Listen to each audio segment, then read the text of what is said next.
it's Joe Parr, founder of the Ladies Working Dog Group. Are you feeling stuck with your gun dog training? Trust me, you're not alone, and that's exactly why you need to be here. Every week, we're bringing you the best tips and hacks to make training your gun dog easy peasy. We'll keep it straightforward, no fuss, just actionable guidance that you can put straight to use. So let's get started. Hello and welcome to this week's episode of Found It, Fetched It. This week we are going to be bringing you a live recording that we shared on Wednesday in one of our Facebook groups, and we hope that you absolutely enjoy listening to us as we discuss why your dog training is never a one and done job. By the way, if you're Ben Murray, my husband's friend, I'm really pleased to know that you are listening to this podcast. He told me he was very shocked to know that some of his friends are listening to his wife, but thank you for contacting him and making my day and his. Good morning, ladies. My name is Joe Parr. I'm the founder of the Ladies Working Dog Group. This morning, we are going to be recording Friday's podcast, but we're going to do it a little bit differently. We're going to bring it live to you in Found It, Fetched It. So for those of you who are not listening to our podcast, you can get to see what it's all about. Why you should be listening to it, and how much fabulous free content we give to our listeners. So joining me for this week's podcast episode are LWDG Group Expert Claire Denia and LWDG Expert Samantha Thorney-Croft-Taylor. Would you like to say good morning, ladies? Good morning, ladies. My name is Claire Denia and I'm based in Kent. Morning, ladies. I'm Sam Thorney-Croft-Taylor and I'm based in Gloucestershire. Our topic for today is going to be all about why your dog training is never one and done. And we think this is a really, really important conversation to have, a really, really good topic to cover, because for a lot of people, we struggle with a new dog when we taught them something and they seem to get it great. And then we go somewhere else with them and they're like, no idea what you're talking about. So we're going to start by talking a little bit about the basics of dog learning. So ladies, can we have a little chat about how dogs learn just to begin with? Yeah, sure. So I think the most important thing to remember is that dogs typically don't generalize very well. So when we think we're teaching the dog something new, through whatever process we're using to do that, it's remembering that you're only teaching that dog that skill set or that behavior in that location or scenario that you are in. It doesn't necessarily mean that the dog is going to generalize that behavior or that action means the same thing somewhere else. Yeah, exactly that. And I think to sort of give a bit of an example there to back up what you said, Claire, if you teach your puppy to sit in the kitchen whilst you're holding a bowl of food, it might pick up that quite quickly, and it sort of gathers that what you want it to do in order to then get its food is to put its bottom on the floor, and it happens to hear the word sit when you do it. But when you then move that environment outside or even just into a different room, you might have a piece of food in your hand, but probably not the whole bowl, particularly if you've gone outside. And you're saying this word to your puppy that, as far as you're concerned, you've taught it what it means, and the puppy is just looking at you completely dumbfounded. I've never heard this word before. What are you talking about? So it's important, obviously, to go through those steps to help the dog generalize. That word means the same thing wherever you are. And this, I think, like, I know for me, definitely, right, it's a source of massive frustration, isn't it? Because you start thinking, why do you get it there but not there? And like, I used to see it all the time, right? I would get something nailed in the house, like in the garden, and then I'd go flying up the farm and I'd say to Dad, watch the dog do this. I'd be so like excited. And then I would ask the dog to do exactly the same thing and they wouldn't. And like Dad would like laugh in his lovely way. But I would think, oh my God, you just are making me look a fool in front of Dad, type of thing. I didn't for one moment understand at the beginning of my journey that my dog didn't understand what I was going on about. So can we talk a little bit about like the role of environment for dogs? Well, I mean, the environment, it's a massive thing for a dog. Dogs sort of read the environment through their nose, their eyes as well, but there are so many more scents and smells that the dog can pick up that we can't. And there's movement and there's weather and there's other distractions coming in. And obviously we speak about the the 3Ds all the time, and distraction is a big one of those. So it would be, I'm trying to think of an example, but if you're trying to concentrate on working, and you've got your neighbors drilling right next door, for example, it's really difficult to concentrate on what you're trying to do. And it's similar for the dog. So the dog is out in this environment, and they've got the smells of the rabbits, they can see next door neighbor's dog going past, and you're asking it to carry out this task, yet its head and its nose is a million miles an hour in every different direction, and it's struggling to stay focused with you until we've taught it that it can sort of focus different parts of its brain at different times and on different tasks. It is really important to remember, and those 3Ds, as Sam said, are so important in the training. The duration of time that you're asking the dog to do something, the distance at which you are from the dog during that thing, makes a huge difference. And also that level of distraction, and it could be a distraction that you were not prepared for, one that you just completely hadn't even thought about, just gets thrown in by the environment or by Mother Nature, and there's nothing that you can do about that. So it is important to prepare your dogs for as many eventualities as you possibly can. Now, there are certain things that you just cannot ever prepare for, but the more you can build a resilient and strong dog that trusts you to perform those activities and behaviours in as many environments and scenarios as possible, the less likely it's going to be that when you do get thrown a curveball, the less likely it is your dog's going to melt under those circumstances. So I think that's really important to bear in mind. It's not just about getting the result, it's also about building trust and resilience in your dog in the behaviours and actions you're teaching them, for them to be able to cope with the unexpected stuff. I know like some of the members would have heard me tell this story before, but like, I always say to people, if people say to me, is your dog like not 100% proof, but is your dog bomber on this every time? And I always say 99.9% on that, because I allow for this 1%. I've learned that over time. And one of the biggest experiences I suppose I've had with dogs is my dad's dogs were pretty much 99.99%, right? He didn't take them out unless they were like that. We were asked to go beat on this estate that we'd never been to, in a part of the country we never went to.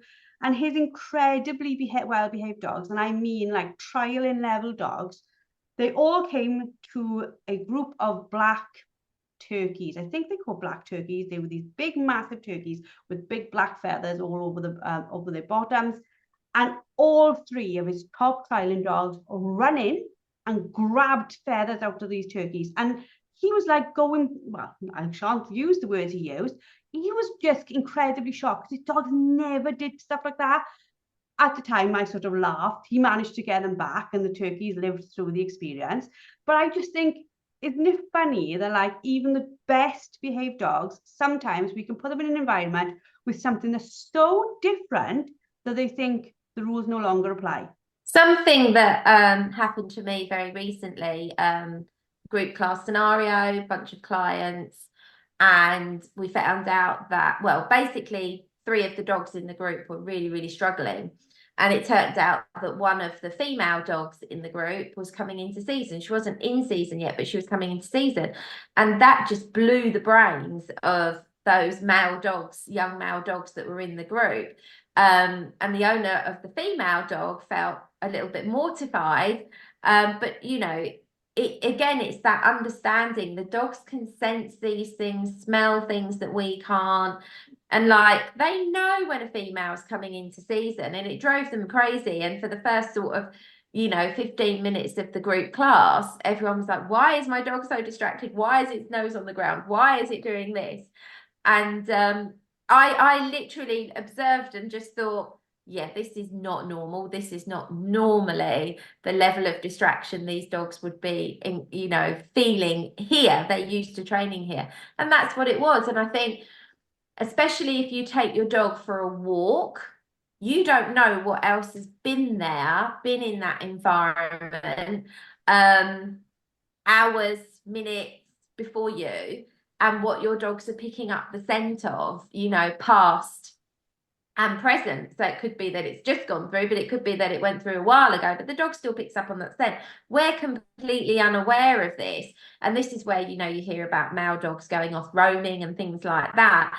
And, you know, it might be that some female dog owner was completely oblivious to the fact that her dog was maybe coming into season, and that the next sort of few hours worth of dogs coming through that area could not do anything because of that level of distraction.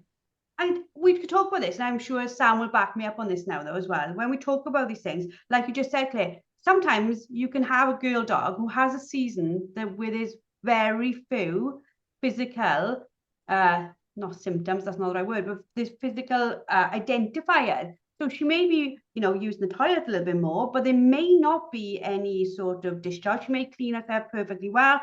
And in those situations, like you just said, people can get caught out, can't they? They absolutely can. You know, female dogs can have silent seasons, or they can have shorter seasons. You know, they potentially, they're just very on top of keeping themselves clean. So actually, as an owner, you don't necessarily notice too much.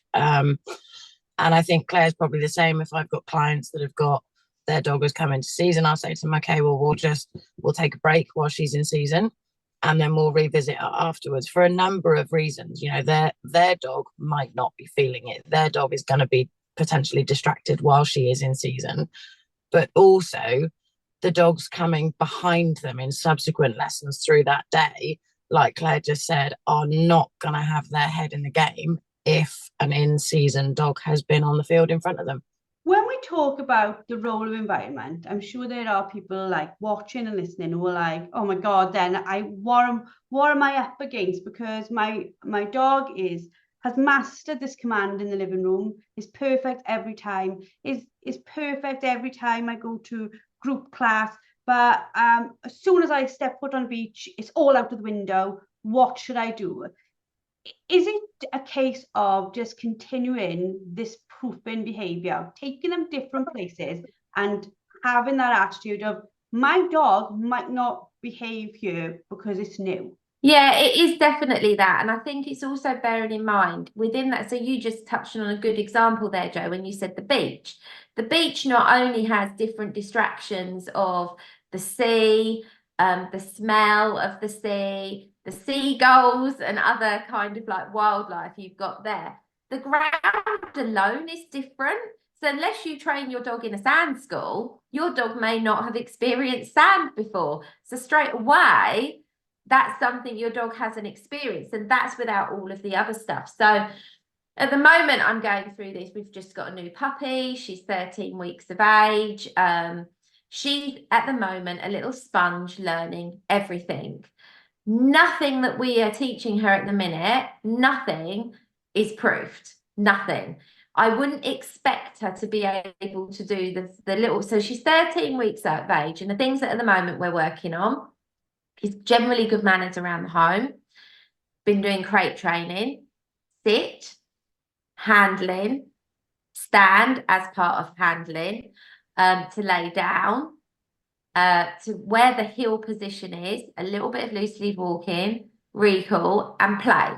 That's literally, but that's a lot of stuff for 8, 9, 10, 11, 12, 13. Sorry, using my fingers. That's 5 weeks. We've had all this stuff we're trying to teach her. None of that is yet ingrained. It's not ingrained behaviour.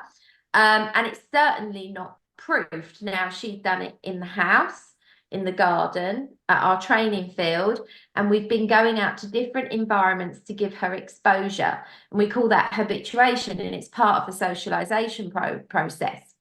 But I don't expect her to be able to do the skills that she's learning in the house in those environments yet. I will have a go at training them in that environment, but I'm not expecting it to look polished or wonderful. So an example might be, we pop her in the car, We drive her to an environment, a new environment. It could be only 5 minutes up the road, but it's still a new environment. So it's always worth bearing that in mind. It could be just down the road from your house, but it's new.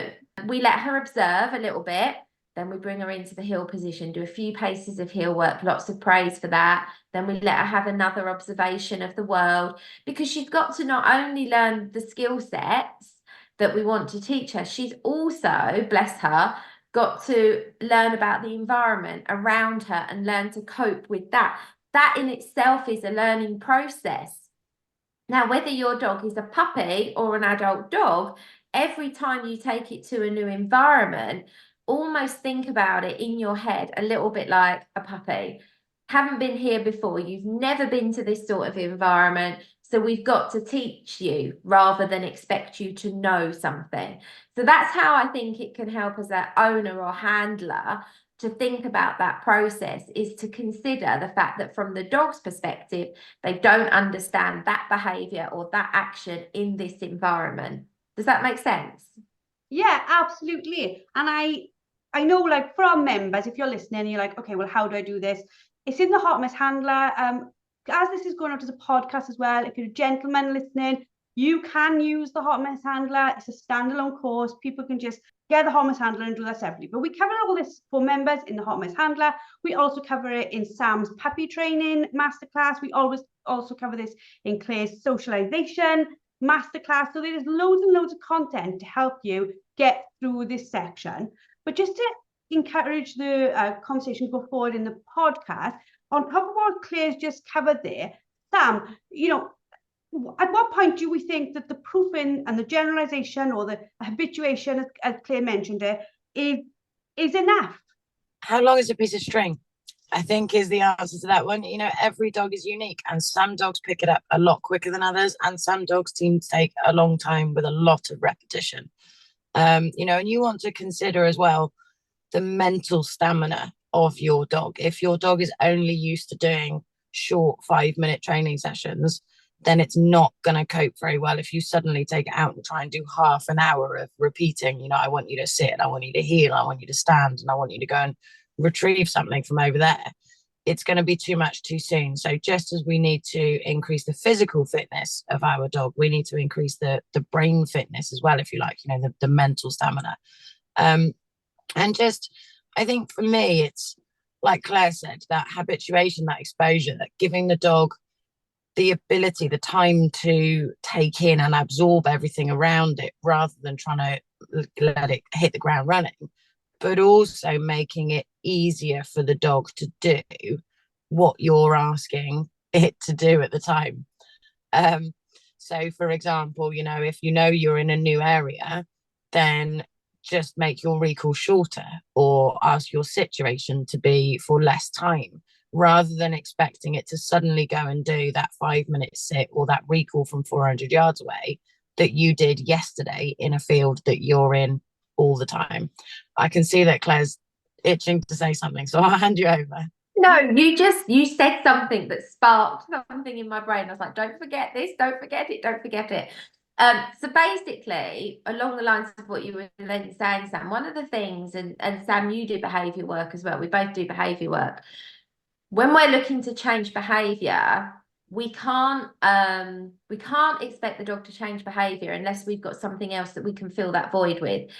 It's very similar when you're proofing training and behaviour. So what I mean by that is, if your dog hasn't yet got solid heel position in the garden or in a low distracting environment, you cannot expect it to be able to perform that behaviour properly in a new, exciting, unknown, unfamiliar environment.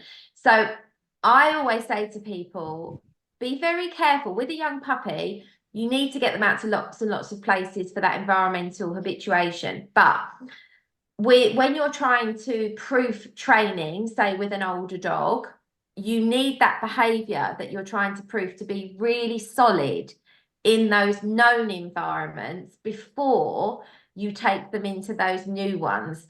Don't try and train your dog a new behaviour in a new, exciting environment. It's a car crash recipe. That didn't make much sense, but you knew what I meant. A recipe for after makes more sense. So I always say, so for your hill work as an example, and you just used recall as an example there, Sam, which is another great one. But for hill work, if your dog can't give you superb hill work in that known, really familiar place, you can't expect it to do it somewhere new. So you need to get that behavior like really, really, really solid. So it's something the dog really understands. They understand what you mean when you ask them for that. And that means that that thing is known and it's the environment that is new, not that both things are relatively new or that the behavior is a bit flaky and you're trying to make it look great in a new environment. I think that made sense.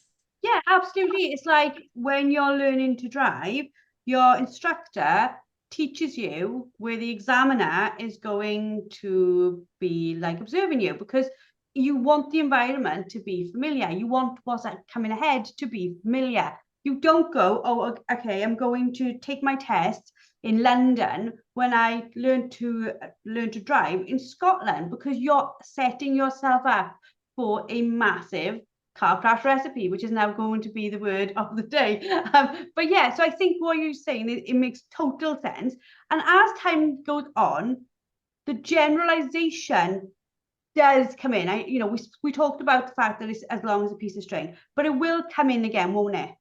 It will. And I think it's, as part of your whole proofing and your generalization, it's worth remembering that if it took you 4 steps to teach your dog to deliver a retrieve nicely, then to a certain extent, when you move environments, it's a good idea, it's good practice to sort of go over those 4 steps. So rather than thinking, right, I've cracked it at home and now I expect the exact same thing out there, you want to practice how you got it at home out there as well. So you're making it a lot easier for the dog to understand what it is you're asking of them. And by doing that, and by it's repetition and consistency, but making it, like I said, sort of setting up the dog for success. And the more success the dog gets, the more happy it feels, the more happy you feel, the more rewards you can give, the more likely the dog is to repeat those good behaviors. So making it as easy as you possibly can then helps you get through that generalization process quicker than potentially if you just sort of go, well, you can do it there, now I expect you to do it there, and actually we're not going to practice the bits in between. Capability to cope, and it's for us as humans as it is for dogs. So another real life example, my first brain tumor operation, I was rushed in, didn't know I had brain tumor, had an operation 4 days later, was back out 4 days later after that. So it was all very, very fast, and it was all very, very terrifying. So when they told me on the set, when it went back on the second time, I had to have an operation. My consultant was an incredibly good consultant. She's the same consultant today. She arranged for me to go in before my operation, meet the nurses on the shifts, meet the people who'd be looking after me, see the room I would be going into. She did all those things to take steps before I was under that stress to be able to manage that stress more. And I think sometimes, that's like quite a large scenario. But when it came to the second operation, the faces at the bottom of my bed, I was familiar with. It made the whole experience far more manageable had I been in a room with loads of people I didn't know, terrified, going through something terrified. And for our dogs, if you think about it, like let's take it to a different scenario. Your dog has never been to group training, and then suddenly you're in group training with a load of faces it's never seen, a load of dogs it's never seen, and you're suddenly saying, I'd love you to do all those things you do at home, please, and do them perfectly. And it's overwhelming, isn't it? Yeah, and group training is a really good example of that. And it's so common, so common for people to say in a group environment, at home, my dog can do this perfectly. At home, he never does that. At home, she never behaves like that. And it is a genuine thing. And I think you have to look at the individual dog. There are some dogs which genuinely are better off training in one-to-ones until those behaviours are absolutely solid and then bringing it into a group class in a structured way. There are other dogs where if you start in group classes young enough, they learn to just do all of those things in a group class, and being in a group is not an alien thing. And that was something I did with Rose. from sort of 14 weeks of age. She was in group classes that John was teaching that I was in. So it was never an abnormal thing for her. But every dog is unique and different, and we'll deal with that differently.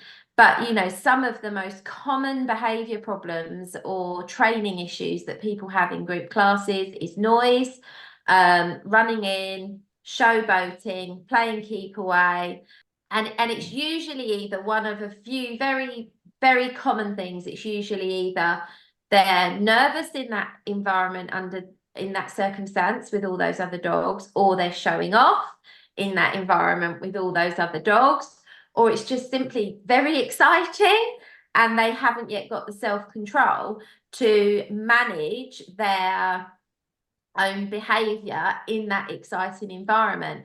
And you can't avoid it forever. If you really want to join in group classes, then you've kind of got to work through a process. But not going to group classes where there's a lot of gunshot or a lot of dummy launchers, because that is just going to add to the excitement and create more of a problem. So sometimes I work with clients whose dogs technically are excellent, advanced level, but in a group class, they can only do novice level, because that level of excitement and that level of adrenaline that goes with the exercises that are in those more advanced classes are too much for the dog to cope with in a group.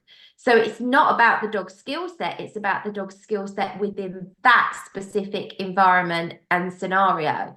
So I think you have to recognize that your dog might be at a very different level on a one-to-one basis than it is in a group basis. And that's okay. Your dog's got to learn that skill set. I think that comes back to what we were saying earlier about, if you change the environment, ask less of your dog. So it's not that you're asking the response to a command to be less perfect. You know, it's not that you're saying, if you say sit, you still want that sit to be 100% a sit, not a 50% hover. But it's about thinking what you're asking of them. So like Claire said, you know, rather than trying to work the dog at advanced level stuff in that overwhelming, overexciting environment, ask it to work at that slightly lower level so that you can set that dog up for success again. I think that as owners, we regularly misinterpret fear in our dogs as almost like an arrogance in our dogs. Like, we completely read it wrong. We think that they are being like ignorant. We think that they are not being naughty, because we've covered that in earlier podcasts in the last couple of weeks. But do we just completely misread the signs? Sometimes handlers do misread the signs, and sometimes trainers misread the signs. I work with an awful lot of dogs that have been deemed naughty or misbehaving. What's actually happened is that dog's experienced maybe fear or frustration in that group class scenario and has been told off for that, which has then made it fearful. So then the dog displays another form of behaviour, which is probably undesirable, and being told off for that. But what actually starts happening is, even when the dog is not any more fearful or feeling frustrated, some of those behaviours have actually then become a habit. So then not only are you working to modify the behaviour of the dog and to change the feelings that the dog has about them environments, circumstances, situations and scenarios, you're also then trying to break habits and instill new behaviours. So that's actually quite complex, and quite often dogs are deemed bad dogs, and it's like, no, I would give up on that dog kind of attitude. And it's like, well, no, the dog had this experience. This is for another chat another day, but there are things called one-time learning events, which we're not going to go into now. But that sits with the dog and can re-manifest itself under certain circumstances and certain scenarios, maybe certain stresses, maybe certain frustrations. So all of these things have to be taken into consideration. And that's where I think working as the dog from a behaviour perspective, rather than just training a skill set, when you're working with the dog from a behaviour perspective and trying to understand the dog and its behaviour and why it does it, and now, okay, we've got to stop this behaviour, we've got to break this habit and train new skills and new behaviors that are desirable for the handler, it's way, way bigger than just dealing with that. You know, it's way, way bigger. This is going to take time to do. Breaking a habit takes time. Instilling a new behavior takes time and consistency and persistence and patience. And a lot of the time people are in a rush and don't want to do that. I felt like I talked really fast then and said a lot of big words. A lot of the time, like you said, Claire, people are in a rush because I think a behavior or a problem has been sort of ongoing for quite some time. So the undesirable behavior has been rehearsed, and then they've reached a level where they've gone, do you know what, I can't take this anymore. So that's often where the kind of the rush to fix it comes in. But I think, like everything, and you've just said, you know, you've got to break things down. And I think if you're ever in a situation where you're going, do you know what, I just don't know why this isn't working, it normally works fine. Have a look at the whole picture. Have a look at the exercise that you're asking the dogs to do. Have a look at the environment that you're in. Have a look at the surroundings, the distance, the duration, the distractions, all of that stuff, and really try and find out which piece of the puzzle it is that is the one that's making things fall apart today. And from there, you can then push forward and you can resolve it piece by piece and then have this whole puzzle back together again.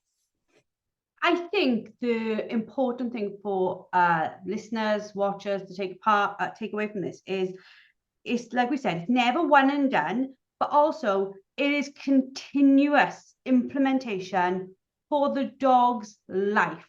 Just as with our children, we don't stop teaching them at a certain point. We know that it's a lifelong journey. You've got to go into dog ownership with the same mentality, haven't you? Because I think when I look at the biggest frustrations or the biggest points where dogs are rehomed or sent to rescue centers, we know from previous podcasts, from previous statistics, they're normally between 1 and 2. They've hit adolescence. They're normally male. They're probably the hardest to manage when it comes to training. You've got to go through it knowing that even when you're through it, you're still continuing to train, and that there is never going to be a point when that dog is so perfect, your job's done. I would agree with that. I think, you get to a point, I think, very often where you think you're done. And actually, I had this, and I will very briefly, because, you know, otherwise we're on here for hours. But, you know, I've had to go back multiple steps in my blind retrieves with Rose, because last year I broke her blind retrieve because I was told by a judge at a working test that I needed to have a straighter line on her blinds. So I went about trying to correct it in an appropriate, non-aggressive way. And she really had a meltdown about not understanding why I was calling her back and resetting her. And so she stopped running out completely. And it's taken me a lot of work to get her running out on blinds again. And although I got it really good again, she still was looking over her shoulder, checking back that I wasn't going to stop her. She wasn't spinning or anything like that, but she was sometimes hesitating, slowing down, looking back. And I've had to go back multiple steps. And that was after, you know, having, you know, 2 or 3 years of her actually doing lovely long blinds with no stickiness. They were just slightly wonky. And because I was told I needed to fix that wonkiness, I completely broke something. And it's been quite hard for me as a trainer and as a handler. It's quite hard to accept that perhaps in trying to get perfection, you've made something worse. And I think, you know, honesty is always really important, because clients go through this sort of thing all the time, not necessarily with that, but with other things. And I think it's important that we share these stories, because it happens to all of us at some point with a dog. But my dog won't be given up on just because that thing's gone skew-if. She's still got all this amazing talent and is a cracking dog, and I just have to accept that something got broken and now I'm repairing it. And now it's going really, really well. But I've had to go back to baby steps to achieve that. And it's accepting that and being okay with that. And I think sometimes people are in such a rush for perfection or in such a rush to get to the really cool advanced stuff that things like this happen and they blame the dog, or they think the dog isn't good enough, or do I need a better line? Did I not choose the right dog for me? And it's like, nothing wrong with the dog. I did something in her training that wasn't necessarily necessary to get something more perfect, and it didn't work, and that's okay. It didn't work, so now I'm rebuilding. And I think it's really important to be honest with stuff like that. I think also, you've stepped outside. I hate this phrase. You've stepped outside the box. So you've adapted and you've gone back to teach it, but in a way that you didn't necessarily teach it in the first place. Because if one of my teachers at secondary school, which was quite a long time ago, he used to say something, and if you sort of say to him, I'm sorry, I don't understand, he would repeat it in the exact same phrase, and you'd say, but that's not going to make me understand it any better. I still don't understand it. You could tell me that same sentence 100 times and I'm still not going to get it. And it's having the ability to go, do you know what? Actually, we've got to come about this from a different direction, a different perspective, and try and find the way that makes it understandable for the dog that we're working with, that unique personality in front of us. And having the ability to adapt and to then build upon what you're doing to get the better end result. You're absolutely bang on. You're right. And what I have done to fix it is something that I haven't done with her before. I've not needed to. I've used it with lots of reluctant retrievers, and why I didn't think of using it 6 months ago, I don't know, but I didn't. But yeah, I've had to think outside the box and go, okay, I need to do something different, because I can't just repeat what you just said, Sam. Exactly what you just said. I can't just repeat those same steps, because she'll expect the end result to be the same. Well, ladies, it's been another incredible podcast. If people subscribe to our podcast on our subscription page, you can get like a top 20 download, a PDF of our top 20 podcasts. I have no doubt that within weeks that'll need amending, this will need adding to it, because I think it's a fantastic topic to cover, and I can see from some of the messages I'm getting, etc., on Facebook, that you're fabulously enjoying it too. We don't normally put our podcast out live like this, so it's been a really fab new experience for us. If you are enjoying our training, want to join us for more training, you can join us next Wednesday, 7:30. We are doing a live webinar. It's called Calm on the Couch, Focused in the Field, and it builds, I think, a little bit on this. So if you want to have a dog where you've got a little bit more focus outside and you've got a little bit more steadiness and better behavior inside, we're there to help you with it. It's 7:30 p.m. UK time, okay? So I think we're okay for USA, maybe not so much for Australia. We will do our best, as we always do, to record it. We do not guarantee it, but we will absolutely do our best. For those who have been listening on Facebook, we hope you've enjoyed. For those listening on Friday's podcast, we hope you've enjoyed too. Please press subscribe. Please leave reviews. It's really, really important, because it helps other people find us. Thank you, as always, to our group experts for not only doing a podcast like they do really, really regularly, but for also coming onto Facebook Live unexpectedly with me going, let's go Facebook Live, that'll be great. And they are so adaptable, shall we say. They are brilliant at being with us to do different things.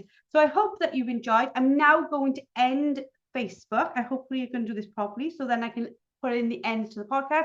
I hope you all enjoyed. We shall see you all very soon. Goodbye.